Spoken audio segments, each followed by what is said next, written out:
نوری ما افتاد در روری را، قدم بزنم تنها در شب،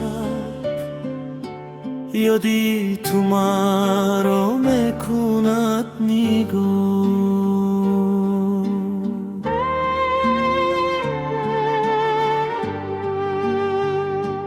باران میرزد مثلی عشق، دل پر از حرفی نگفته است.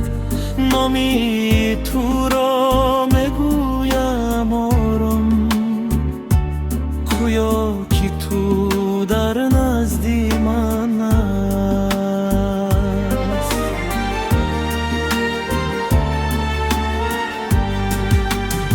شبی دراست دلی من تنهاست، صدای تو در گوشم نماند.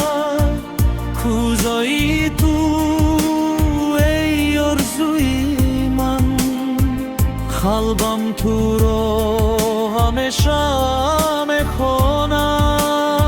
شبی خامنش به تو چه سخت است، هر لحظه مثل یک ابد است.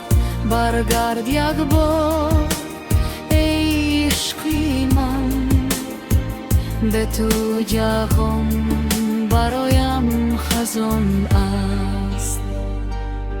چشمانم راحت را میپایم، در هر سایه تو را میچویم.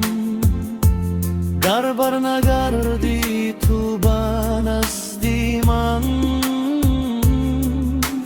با یادت تنها میمانم.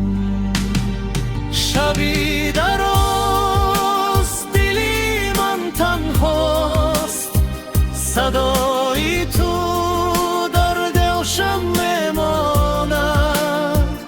کوزای تو ای آرزوی من، قلبم تو را همیشه میخواند.